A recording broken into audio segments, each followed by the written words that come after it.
Très bien. أعوذ بالله من الشيطان الرجيم بسم الله الرحمن الرحيم الصلاة والسلام على أشرف المرسلين سيدنا وحبيبنا محمد وعلى آله الطاهرين وأصحابه النجوم أجمعين. أما بعد السلام عليكم ورحمة الله. Donc, alhamdulillah, on va continuer notre exposition virtuelle qui a lieu en ce mois béni, le mois du Ramadan.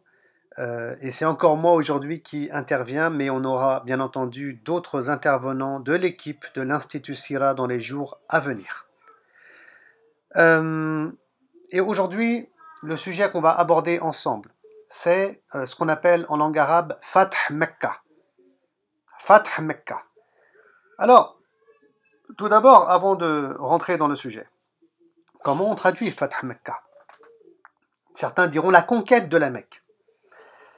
Mais le prophète sallallahu alayhi wa sallam n'est pas un conquérant. Il n'est pas un conquérant.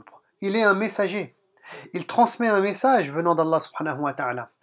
Il lutte contre l'injustice, le mal, et il élève les plus faibles et les plus démunis, le prophète sallallahu alayhi wa sallam. Il libère les populations et les peuples des gens injustes qui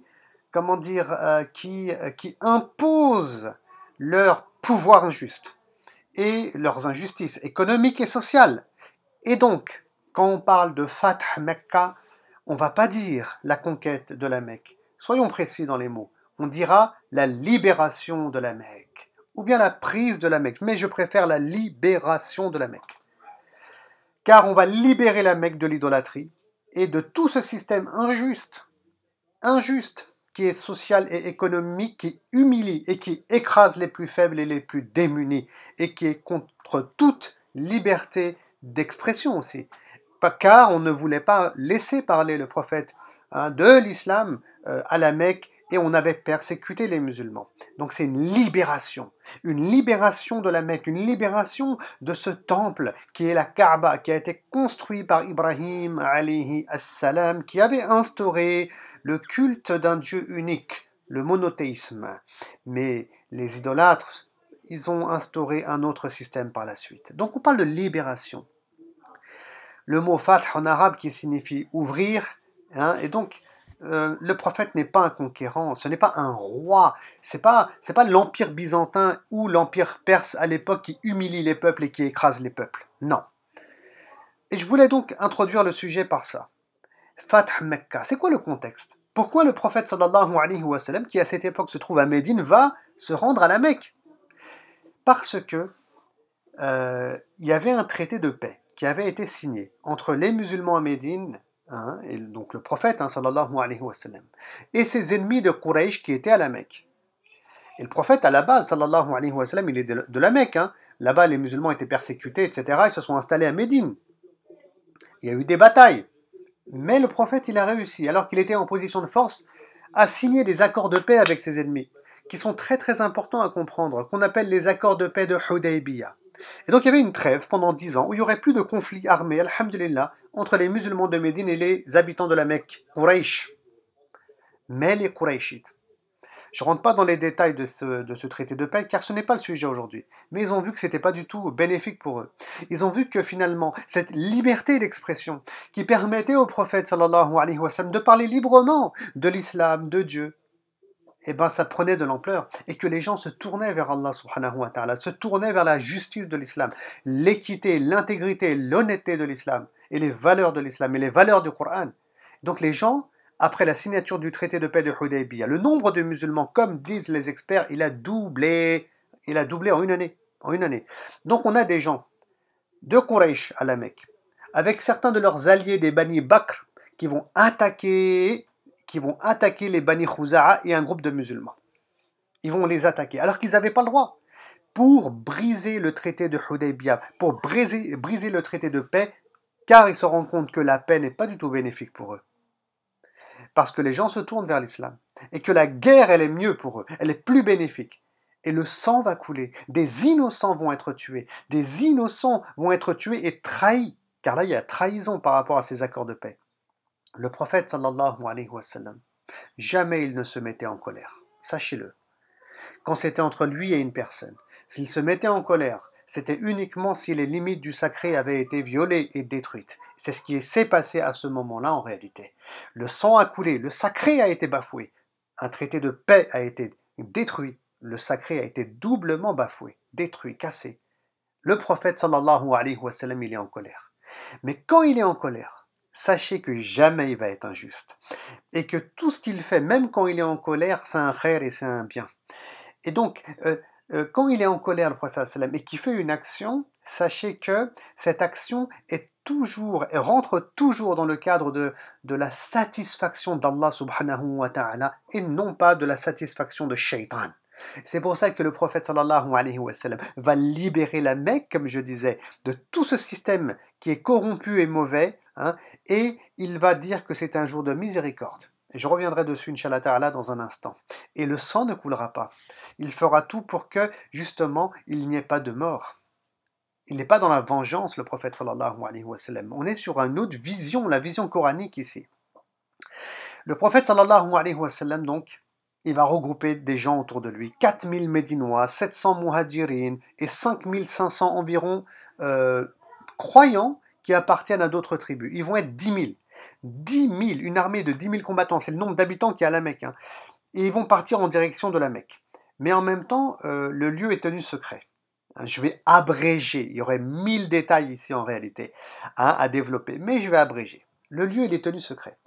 Donc le prophète sallallahu alayhi wa sallam, je vais vous montrer une carte, Inch'Allah Ta'ala, il va se diriger avec cette armée vers le sud. Donc je vous montre cette carte, on voit, donc regardez tout en haut, vous avez la ville de Médine, hein, tout en haut, voilà, et donc ils vont descendre ici en direction du sud, et la Mecque hein, se trouve tout en bas, vous pouvez voir, à 460 km environ, au sud de Médine. Donc sur la route, là tout d'abord, ils vont passer par Al-Abwa.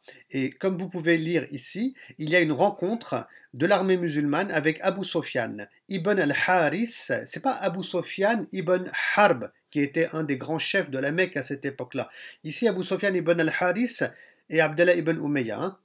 Ce Sofyan ibn al-Haris, c'est un cousin du prophète sallallahu alayhi wa sallam, c'était un poète qui avait fait beaucoup de mal au messager de Dieu. Il avait écrit de la poésie. La poésie à l'époque, c'est comme une arme en fait. Hein. Les grands intellectuels de l'époque, ils utilisaient la langue pour combattre l'islam, pour chauffer les foules contre les musulmans. Et donc, qu'est-ce qu'il fait là d'ailleurs Abu Sofyan sur la route? Voilà, je vous remonte la carte. Qu'est-ce qu'il fait là? Au niveau de Al-Abwa, au sud de Médine. Il était en train de rejoindre la ville de Médine car il souhaitait embrasser l'islam.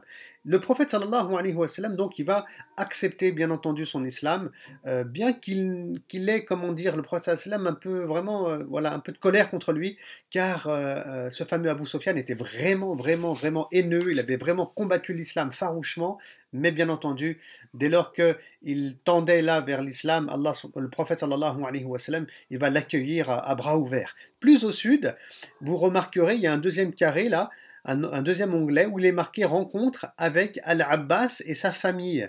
Al-Abbas, c'est l'oncle ici du prophète Mohammed sallallahu alayhi wa sallam qui lui aussi avait décidé de quitter la Mecque pour aller à Médine et rejoindre les musulmans. Hein. Al-Abbas, on estime, c'est des sujets à débat et à divergence, mais après des recherches, on va dire, qu'il est devenu musulman après la bataille de Badr. Et le prophète sallallahu alayhi wa sallam, il l'avait mis en place à la Mecque, sans doute qu'il cachait son islam, pour qu'il serve d'espion. C'est-à-dire qu'il faisait remonter des infos au messager de Dieu, sallallahu alayhi wa sallam. C'est d'ailleurs Al-Abbas qui préviendra le prophète sallam par rapport à la bataille d'Uhud, par rapport à la bataille des coalisés, donc il sera informé bien à l'avance. Donc ça c'est très intelligent, hein, et ça c'est encore une autre thématique, c'est-à-dire que le prophète sallam est quelqu'un aussi d'organisé, d'intelligent, de structuré, etc. Donc là, il va dire à Al-Abbas et à sa famille hein, de rejoindre l'armée et ils vont rejoindre l'armée musulmane qui va continuer sa route vers le sud. Et là, à Koudaïd environ, c'est le troisième onglet et troisième carré que vous lisez, il est marqué « Lieu où le prophète et les croyants ont rompu le jeûne ». Car ils vont rompre le jeûne, ils sont en voyage, et on sait qu'en voyage, on peut rompre le jeûne, et ensuite, c'est la dernière ligne droite. Voilà. Donc là, si vous voulez, ils rompent le jeûne, c'est la ligne droite stressante maintenant où il va falloir tous nos esprits, il va falloir... Et donc, Et ça nous rappelle qu'en voyage, hein, on peut ne pas jeûner et on peut jeûner par la suite, ou bien on peut casser son jeûne, etc. Donc, enfin bref, ça c'est le côté juridique des choses qui ne nous intéresse pas en réalité par rapport à notre intervention. Et puis ensuite, ils vont aller plus bas, suivez bien la flèche, là on n'est pas loin de la Mecque, et vous voyez, il est marqué Mar az-Zahran. Ah, Mar az-Zahran. Hein. Alors, Mar az-Zahran, qui est, vous voyez, hein, environ, je dirais, à quelques dizaines de kilomètres en vérité de la Mecque, hein, quelques dizaines de kilomètres au nord de la Mecque. Mar az-Zahran, là, le prophète sallallahu alayhi wa sallam, il va faire une halte. Il va faire une halte pendant la nuit, il va dormir là-bas. Et jusqu'à ce moment-là, personne ne savait que le prophète allait à la Mecque. Hein. Parce que, si vous voulez, quand on arrive à Mar az-Zahran, aussi bien on peut aller au sud vers la Mecque, mais au sud, mais plus à l'est, on a la ville de Taïf. Hein. Et donc les gens, il y en a qui pensaient que peut-être que le prophète allait à Taïf, parce qu'il y avait aussi un conflit avec les gens de Taïf et les tribus avoisinantes. D'ailleurs, ils vont sortir avec une armée.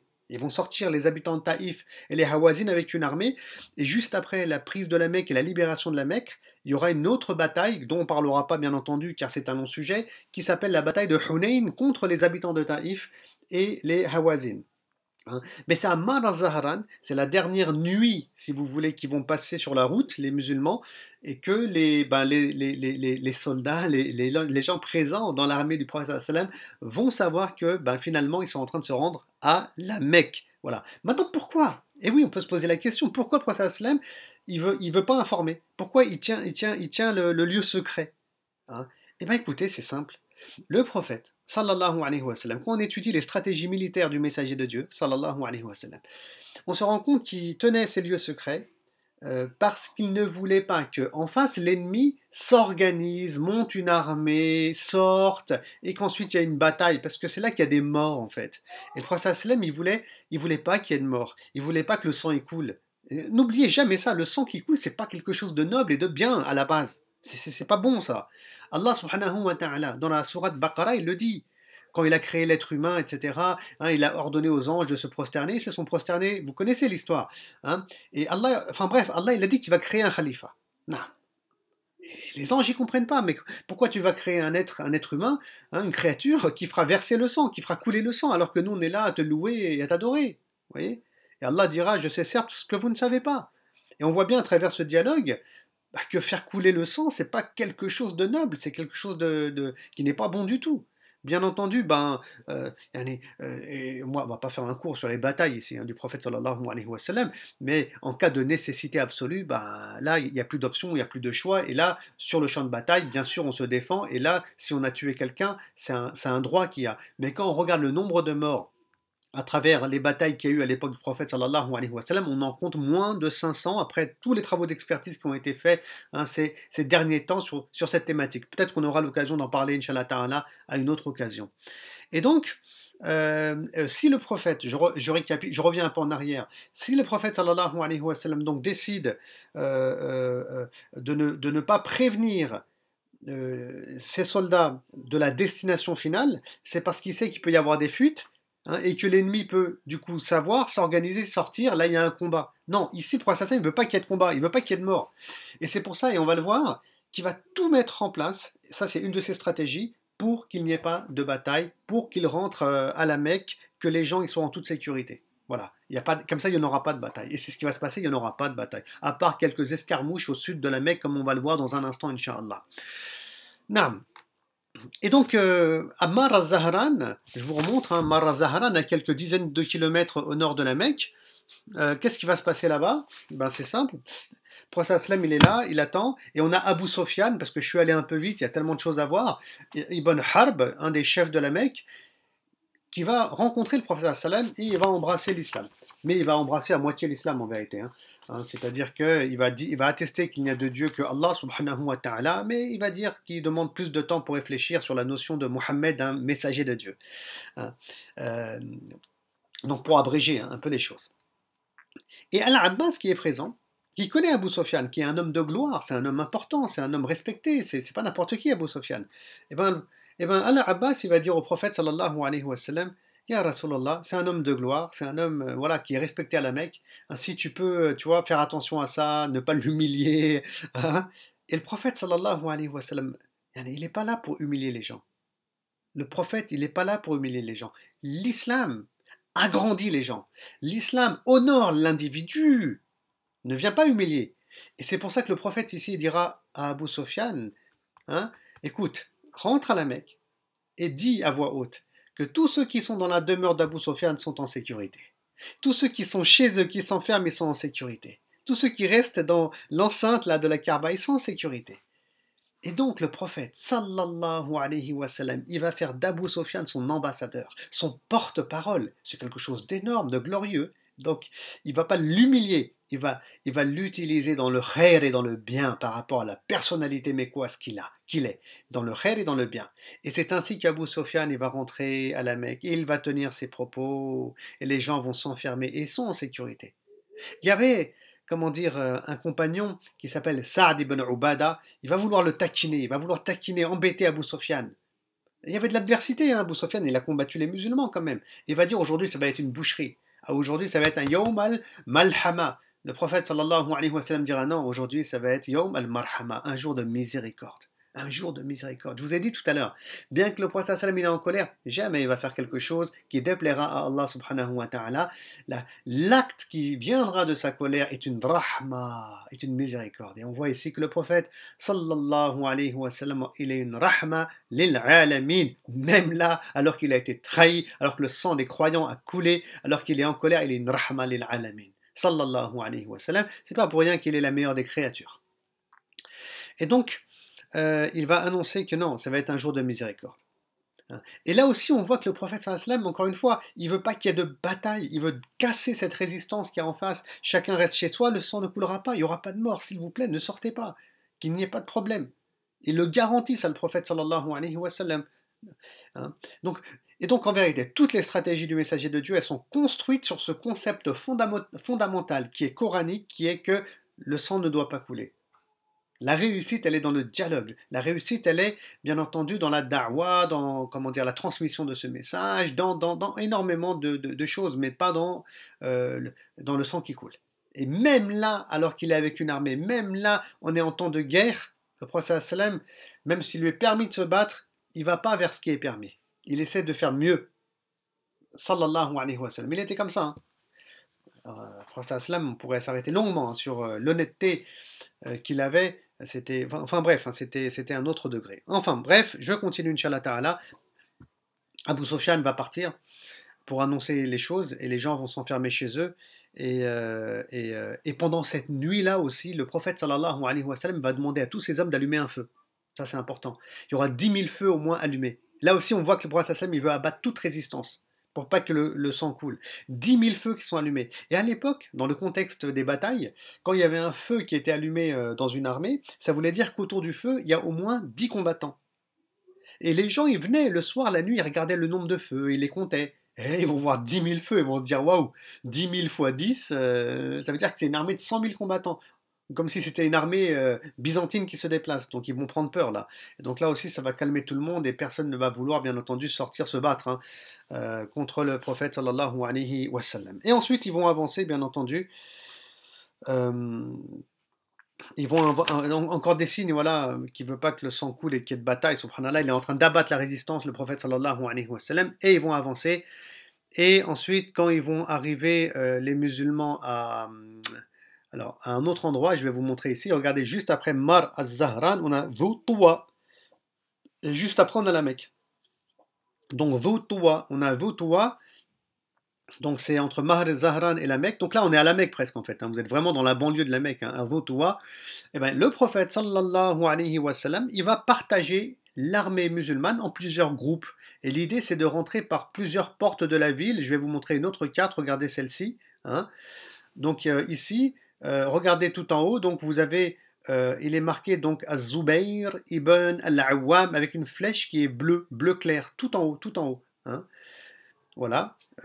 Et donc c'est là-bas à Dhoutoua que le prophète sallam il va composer, donc il va diviser l'armée en 1, 2, 3, 4, on voit ici 5 groupes. Voilà, 5 groupes. Donc, en bleu clair en haut, vous avez Az-Zubayr ibn al-Awwam qui va rentrer avec une armée qui va se rendre, regardez la flèche, elle s'arrête à Al-Hajjoun, Ensuite, vous avez Abu Ubaida ibn al-Jarrah, juste sur la gauche, qui va lui aussi aller à Al-Hajoun. Vous avez le messager de Dieu, la flèche plutôt jaune, qui va aller à Al-Hajoun. Ensuite, la flèche orange, c'est Qais ibn Sa'd ibn Ubada. Alors, je vous explique. Qais, c'est le fils de Sa'd ibn Ubada. Sa'd ibn Ubada, c'est celui qui avait dit aujourd'hui ça va être une boucherie. Le prophète sallam, il a pris l'étendard de Sa'd et il l'a donné à son fils. Hein, voilà, pour l'éduquer aussi, hein, Sa'd ibn Ubada. Et puis, en rouge tout en bas, par le sud de la ville, ben, vous avez Khalid ibn al-Walid qui va rentrer et lui, il va aller au niveau du mont Safa. Comme vous pouvez le voir ici sur cette belle carte, hein, qui a été faite par l'Institut Sira. Hein, et je rappelle ici que cette carte, vous la trouvez dans la revue numéro 1 qu'on a produite maintenant il y a 3 ans. Il y a des superbes cartes à l'intérieur. C'est une revue qui parle de la Sira du prophète sallallahu alayhi wa sallam. On en a fait un résumé, un condensé avec des enseignements contemporains et spirituels et en même temps avec des cartes.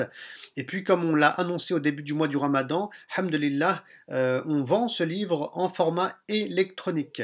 Donc peut-être, je crois qu'il est à 5,90 seulement. Et donc en commentaire, Inch'Allah Ta'ala, vous trouverez le lien si vous souhaitez l'acheter. Hein. C'est pas bien cher et on l'a mis moins cher, bien entendu, en format électronique et c'est beaucoup plus facile d'accès, alhamdulillah. Donc on nous demande, et je vous, croyez-moi, à travers nos séminaires et toutes les activités qu'on fait à l'Institut Sira, on nous demande énormément ces cartes-là. Voilà, donc aujourd'hui, elles sont accessibles, alhamdulillah. Oui, c'est vrai, avec une revue, c'est vrai, il y a un prix, mais bon, sincèrement, c'est pas un prix exagéré hein, par rapport à ce qu'on va, enfin, par rapport à tout le travail qui a été fait. Et de toute façon, les bénéfices qu'il y a, bien qu'il n'y en ait pas beaucoup, hein, bien entendu, vont aider aussi l'Institut Sira à continuer ses activités. Et Dieu sait que les activités, c'est pas ça qui manque. Et d'ailleurs, il y en a des grands projets à venir, comme vous le savez, puisqu'on en parle beaucoup sur notre page Facebook. Et j'en reparlerai, Inch'Allah Ta'ala, à la fin de mon intervention. Revenons, Inch'Allah Ta'ala, à la carte. Je vous la remontre. Donc voilà, par 5 entrées différentes, les musulmans vont entrer. Si vous prenez Khalid ibn al-Walid qui rentre par le sud, lui, par contre, oui, il va rencontrer des difficultés, il y aura des escarmouches, il y a des gens qui vont le combattre, comme Safwan ibn Umayya, comme Ikrima, comme Suhail ibn Amr. Il y aura même quelques morts, quelques rares morts d'ailleurs. Hein. C'est à ce moment-là qu'il y aurait eu, oui, un peu une petite bataille, mais ils vont partir et ils vont s'enfuir les ennemis. Donc ils ont voulu tenter comme ça une attaque, mais ça a complètement échoué et ils sont partis. Et ces mêmes gens se tourneront vers l'islam par la suite en réalité. Voilà. Quant aux prophètes, regardez le haut de la carte, ils vont aller à Al-Hajoun.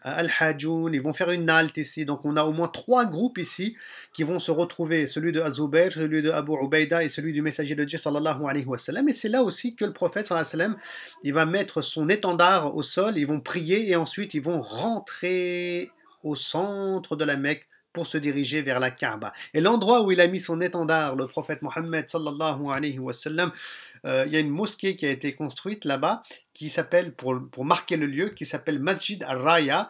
Et sur notre page Facebook, vous avez pu voir, pour ceux qui sont abonnés, que j'ai pu faire moi-même des vidéos quand j'étais à la Mecque et à Médine dernièrement, avant le confinement en fait. Hein. Et que j'ai aussi fait une petite vidéo là-bas où je parle justement j'étais à Al-Hajoun où je parle de la mosquée Ash-Shajara, de l'arbre, et je parle en même temps de la Masjid al-Raya. Vous pouvez revenir sur le fil d'actualité et vous retrouverez Inch'Allah Ta'ala ces vidéos.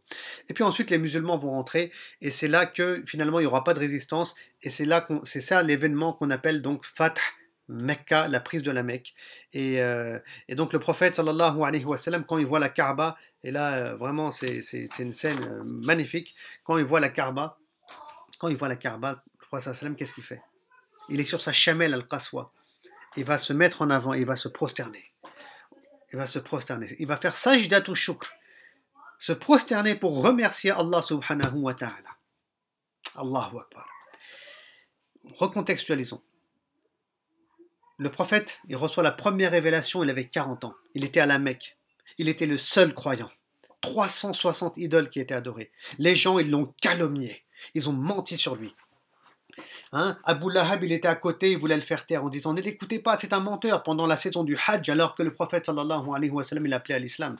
Les musulmans, ils ont été torturés, persécutés. La mère de Ammar ibn Yasir a été tuée. Ils ont émigré en Abyssinie. Ils ont émigré à Médine. Et après 17-18 ans environ, hein, Après combien? Regardez, l'événement ici, il a lieu en l'an 8 de l'Hégire, c'est marqué en bas à droite. Donc 13 ans de révélation donc à la Mecque, plus 8 ans. Non, on est sur 20 ans, en gros, pour arrondir. Après 20 ans, imaginez, après 20 ans d'efforts, de travail, les fruits payent, les fruits tombent. Mais c'est qui a donné la réussite au prophète Mohammed sallallahu alayhi wa sallam? C'est Allah. Et ça, lui, il ne l'a pas oublié, sallallahu alayhi wa sallam. Lui, il ne l'a pas oublié. Dans nos activités à nous, on ne doit jamais l'oublier aussi. Aussi bien nous à l'Institut Sira, que toutes les organisations musulmanes, toutes les structures, toutes les mosquées, quand on est dans la réussite, on doit se prosterner et remercier Allah subhanahu wa ta'ala. Car c'est lui qui donne la réussite.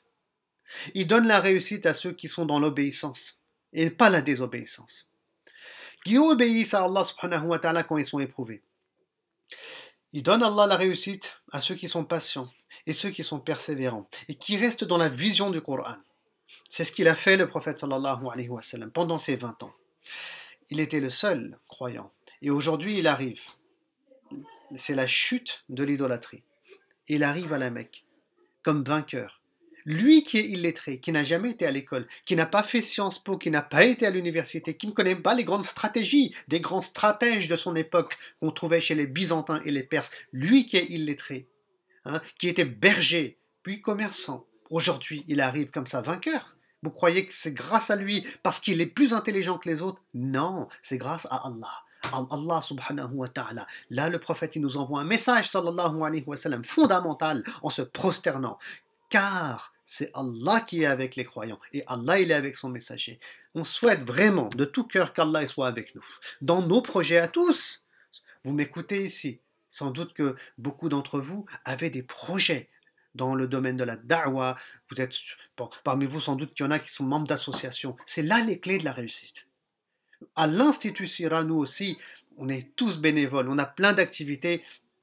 Et je le dis aussi aux membres de l'association très souvent, c'est là qu'est la réussite, à travers la patience, la persévérance, l'obéissance, l'honnêteté, l'intégrité et le modèle du prophète sallallahu alayhi wa sallam. Qu'Allah protège nos cœurs et qu'Allah subhanahu wa ta'ala nous préserve des shayatines et qu'Allah nous dévie pas. Et qu'Allah subhanahu wa ta'ala raffermit nos pas, c'est important. Et le prophète sallallahu alayhi wa sallam, il va se prosterner, lui il n'a pas oublié. C'est pas la fête, la fiesta, allez on a gagné, on a réussi. Non, il remercie Allah. Ar-Rabb. Alam tara kayfa fa'ala rabbuka bi ashabil fil. Le mot Rabb. Le mot Rabb qui est cité des dizaines et des dizaines et des dizaines de fois dès les premières révélations. Parce que c'est lui, le Rabb. Ça veut dire quoi? Le créateur. C'est lui l'éducateur. C'est lui qui fait l'acteur. Et là, l'action, elle est accomplie. Et ensuite, bien entendu, le prophète sallam, il va faire ses grandes ablutions, il va faire le tawaf, donc, et les idoles vont être détruites. Et le prophète aussi va rentrer à l'intérieur de la Kaaba avec Oussama, Ibn Zayd et Bilal. Il y a quelques peintures qui vont être effacées, des idoles qui vont être sorties et qui vont être détruites, bien entendu. Et il y a aussi un miracle qui a lieu, car le prophète sallallahu alayhi wa sallam, alors qu'il faisait le tawaf avec son bâton, parfois il montrait avec son bâton, comme ça, il faisait des signes en direction de certaines statues qui étaient accrochées en hauteur et qui s'écroulaient. Et ça rentre dans les miracles du prophète sallallahu alayhi wa sallam, ou plutôt ce qu'on appelle les dala'il an-nubuwwa, les signes de la prophétie. Et celui-ci d'ailleurs est cité par le savant et spécialiste de la sira qui s'appelle Ibn Saïd an-Nas dans son livre Nur al-Uyun, Lumière des yeux. Naam. Et donc c'est ainsi qu'aura lieu, pour terminer progressivement notre intervention, la prise de la Mecque, la libération de la Mecque. Allah subhanahu wa ta'ala a donné la réussite à son messager et a donné la réussite donc aux croyants qui l'ont accompagné.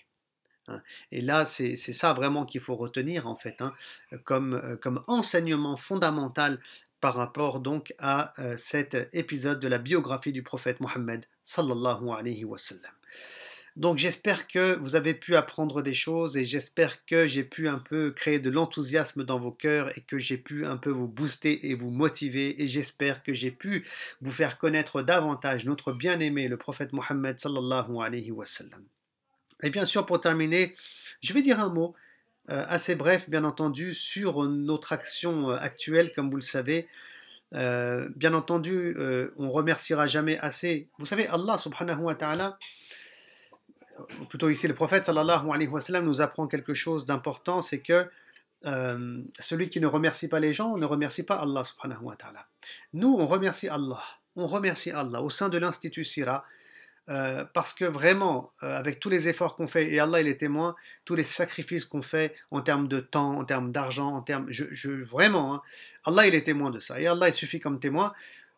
On a été vraiment très touchés, très émus qu'Allah il nous a autant facilité par rapport au crowdfunding, puisqu'on avait besoin de 10 000 euros pour acheter des maquettes, et alhamdulillah, on va les acheter une fois que le confinement sera terminé, etc.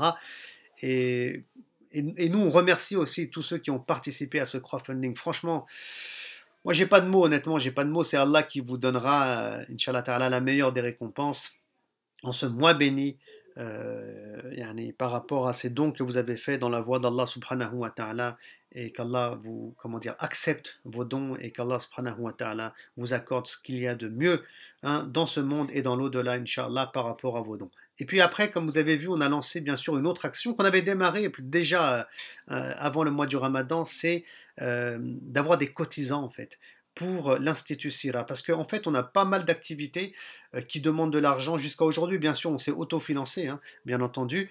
Mais pour aller plus loin maintenant dans la machine, eh ben, on a besoin d'un maximum de cotisants qui pourraient nous aider en fait, hein. Et pendant le mois du Ramadan, on cherche à avoir 200 cotisants, 250, pardon, 250 cotisants Sira qui pourraient donner, écoutez bien, 5 euros par mois. Franchement, il y en a, je ne sais pas quoi dire, mais il y en a qui donnent plus que 5 euros. Allah yarda alaykum, qu'Allah il soit satisfait de vous, qu'Allah il vous prenne en miséricorde, qu'Allah vous donne vraiment mieux en retour. Mais vraiment, si vous pouvez donner, ne serait-ce que 5 euros par jour, c'est participer vraiment à une dynamique importante aujourd'hui de da'wah, hein. Je m'explique, c'est-à-dire que nous, par exemple, on investit beaucoup dans l'innovation avec l'application téléphonique qu'on a pu faire de la visite de la mosquée du prophète sallallahu alayhi wa sallam. On est en train de réfléchir à la développer. On a besoin vraiment de fonds pour continuer dans cette dynamique par rapport à l'innovation, mais aussi par rapport à d'autres projets qui nous tiennent à cœur au sein de l'Institut Sira. Et puis parmi ces projets majeurs, et vraiment on va mettre par écrit tout un programme, Inch'Allah Ta'ala, juste après le mois du Ramadan, c'est l'exposition fixe. Hein, parce qu'on tend vers vraiment cette idée d'avoir une exposition fixe, comme un petit musée sur la vie du prophète sallallahu alayhi wa sallam, avec nos maquettes, avec nos affiches. On a fait des dizaines et des dizaines d'expositions en France. Les gens nous connaissent et nous font confiance, alhamdulillah. Mais ça, c'est une exposition qui bouge en fait, hein. Donc c'est dans un local fermé, hein, dans un box. Là, c'est fermé. Voilà, on n'a pas de lieu fixe. Nous, on aimerait avoir un lieu. Voilà, on paye comme un loyer au début, etc. Avec les affiches, les maquettes. Les gens, ils peuvent venir avec des classes. Tout le monde peut y accéder. Et, et là, ça crée, musulmans ou nous musulmans, et ça crée vraiment une dynamique d'enseignement de la vie du prophète sallallahu alayhi wa sallam par rapport à une exposition. Vraiment, il y a des milliers de personnes qui viennent en général, hein, subhanallah, avec un coin même innovation, avec la réalité virtuelle. Tout ça, c'est à portée de main en vérité. Et c'est pour ça qu'on a besoin de cotisants Sira. Et puis l'étape qui viendra après, bien sûr, hein, ça serait d'avoir un musée, d'acheter carrément, sûrement un terrain, de faire quelque chose de plus grandiose. Et ça, on va y réfléchir, bien entendu, très rapidement, parce on va pas faire n'importe quoi, bien entendu, hein. Tout ça, on doit se poser, le travailler, le réfléchir, faire un plan qui est concret. Et on va tendre vers ça, bien entendu. Mais si on veut enfin, si on a besoin de cotisants aujourd'hui, et de 250 cotisants au minimum, hein, ça c'est un objectif qu'on s'est fixé pendant le mois du Ramadan, ben, c'est pour y voir clair par rapport donc comment dire, aux différents frais qu'on a, par rapport à cette expo fixe. Vraiment, on est en train de travailler le terrain et de construire ça. Et nos activités aussi ont besoin de frais, concrètement, hein, comme je vous ai dit. Voilà. Et donc, c'est ça l'avenir, Inch'Allah Ta'ala. C'est un investissement que vous faites dans la voie d'Allah subhanahu wa ta'ala, euh, dans le domaine de la transmission du message de l'islam. Voilà. C'est pas, comment dire, pour l'instant, voilà, nous, on est dans cette dynamique-là. Voilà, dans le domaine de la da'wah, on veut présenter le prophète sallallahu alayhi wa sallam, les valeurs de l'islam à tout le monde, que ce soit aux musulmans qui n'ont pas forcément bien compris leur religion ou qui veulent apprendre leur religion, ainsi qu'aux non-musulmans aussi, car comme vous le remarquez aussi, hein, les non-musulmans ne connaissent pas l'islam. Ils connaissent l'islam à travers la télévision, à travers hein, les médias, mais pas à travers nous, en fait. Et on nous dit souvent, mais vous, les musulmans, nous, qu'est-ce qu'on fait? Ben, écoutez, là, on est là, nous, l'Institut Sira, et on est en train de veiller pour faire ce travail-là, alhamdulillah. Donc, vous pouvez participer à cette dynamique, Inch'Allah, et, et donc je vais pas vous retenir plus longtemps, et qu'Allah y mette la baraka, Inch'Allah. Et je vous remercie pour votre écoute. Je vous remercie aussi pour vos doigts. N'hésitez pas aussi, bien sûr, à faire beaucoup de doigts pour nous. Comme j'ai dit, franchement, quoi qu'il puisse arriver, Allah subhanahu wa ta'ala, il est karim. Il est généreux. Moi, je ne doute pas sur le fait qu'on réussira nos projets. Je ne doute pas dessus. C'est une question de foi avec Allah subhanahu wa ta'ala. Allah, il nous amènera ce dont on a besoin. Vraiment, comme Allah il a donné au prophète Mohammed sallallahu alayhi wa sallam, il nous donnera à nous aussi. Je ne me fais pas de soucis par rapport à ça. Seulement, on fait al-asbab et on fait les causes. Et si des frères et des sœurs veulent participer à cette dynamique-là à travers leur doua et à travers le don, franchement, ça, c'est vous qui achetez le paradis. C'est vous qui achetez le paradis. Moi, je rentre pas dedans. Vous savez, je vais vous raconter une histoire. Othman ibn Affan, le gendre du prophète sallallahu alayhi wa sallam, il a acheté le paradis à plusieurs reprises. C'est pas moi qui invente. Le prophète sallallahu alayhi wa sallam, par exemple, il avait besoin de faire creuser un puits, le puits de Rouma. Et pour que les gens aient accès à l'eau gratuitement. C'était des puits qui appartenaient à des juifs, ils faisaient payer les gens à l'époque. Enfin bref, il y avait tout un commerce par rapport à ça. Non. Pour ça, il dira qui va creuser et faire creuser le puits de Rouma. Celui qui le fait, il achète le paradis. Et ça va être Othman ibn Affan. Une autre fois, le prophète, il a besoin d'argent. Il a besoin de fonds aussi. Vous avez vu, hein? Il a besoin de fonds pour une expédition. C'est l'expédition de Tabouk. C'est une période de sécheresse, c'est une période difficile. Et il a besoin de fonds pour cette armée. Il faut de la nourriture pour les animaux, etc., des boucliers. Et Othman ibn Affan, il va équiper des milliers de combattants ce jour-là. Et encore une fois, il va acheter le paradis. Subhanallah. Pour ça me dira, il a acheté le paradis à 3 reprises. Non. La troisième fois aussi, il y en a d'autres des exemples. Hein. Il va acheter des terrains qui sont autour de Al-Baqi', le prophète Othman ibn Affan.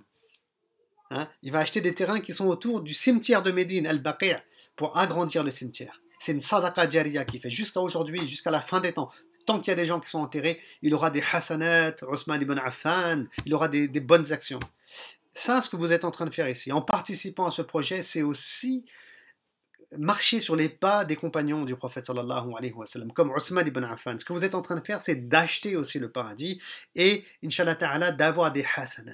Tant que les gens y verront ces applications téléphoniques qu'on est en train d'améliorer, parce qu'on est en train de mettre en plusieurs langues déjà, cette application téléphonique qui revient sur la mosquée de Médine, etc. Et puis on est en train d'intégrer des enseignements, ça vous ne le savez pas, c'est une nouvelle version qu'on est en train de travailler, d'améliorer. Des enseignements spirituels contemporains justement pour véhiculer à travers l'innovation, et c'est le monde de demain, les enseignements spirituels de l'islam et une compréhension saine de qui était le prophète sallallahu alayhi wa sallam. Vous pouvez participer à ça, c'est une sadaqa jariya que vous faites, inshallah ta'ala, et vous serez récompensé toujours de votre vivant et après votre mort. Et tout ça, c'est pour ça que je dis, hein, 5 euros par mois, je veux dire, Inch'Allah Ta'ala, c'est pas énorme. On fait beaucoup d'achats tous les jours, hein, et je ne pense pas que, pour beaucoup d'entre nous en tout cas, que 5 euros soit quelque chose vraiment qui fera la différence à la fin du mois, quoi, je veux dire. Si c'est le cas pour certains et que 5 euros ça fait vraiment la différence, et ben qu'Allah subhanahu wa ta'ala vous donne davantage et qu'Allah subhanahu wa ta'ala vous facilite. Et qu'Allah subhanahu wa ta'ala d'ailleurs facilite à tous les musulmans et à tous les musulmanes. Qu'Allah subhanahu wa ta'ala accepte notre jeûne du mois du Ramadan, qu'Allah subhanahu wa ta'ala nous prenne dans sa miséricorde, qu'Allah subhanahu wa ta'ala nous guide vers la droiture, qu'Allah subhanahu wa ta'ala nous préserve des shayatines, qu'Allah subhanahu wa ta'ala fasse qu'on soit honnête, intègre et que jamais on ne dévie de la voie d'Allah subhanahu wa ta'ala. Qu'Allah subhanahu wa ta'ala nous utilise dans sa voie pour faire connaître le prophète Mohammed sallallahu alayhi wa sallam. Qu'Allah subhanahu wa ta'ala nous ressuscite tous et toutes auprès du messager de Dieu sallallahu alayhi wa sallam et qu'ensemble on rentre au paradis dans les meilleurs degrés au paradis. Qu'Allah subhanahu wa ta'ala guide nos enfants, qu'Allah subhanahu wa ta'ala guide nos frères et nos sœurs, qu'Allah subhanahu wa ta'ala guide nos parents, qu'il guide tous ceux qu'on connaît de loin ou de près, qu'Allah subhanahu wa ta'ala prenne de sa miséricorde tous les défunts qu'on connaît. Si parmi nous il y a des malades, si parmi les gens de notre famille il y a des malades, qu'Allah subhanahu wa ta'ala leur donne la guérison, leur apporte la guérison. Allah, il est Karim. Ya Allah, Anta Karim, Anta Ar-Rahman wa Anta Ar-Rahim. Qu'Allah subhanahu wa ta'ala nous prenne dans sa miséricorde dans ce mois béni. Allahumma innaka afuwun tuhibbul afwa fa'fu anna. Allahumma innaka afuwun tuhibbul afwa fa'fu anna. Allahumma innaka afuwun tuhibbul afwa fa'fu anna. ربنا آتنا في الدنيا حسنة وفي الآخرة حسنة وقنا عذاب النار والعصر إن الإنسان لفي خسر إلا الذين آمنوا وعملوا الصالحات وتواصوا بالحق وتواصوا بالصبر سبحان ربك رب العزة عما يصفون والسلام على المرسلين والحمد لله رب العالمين بارك الله فيكم الله يرضى عليكم et à très bientôt إن شاء الله السلام عليكم ورحمة الله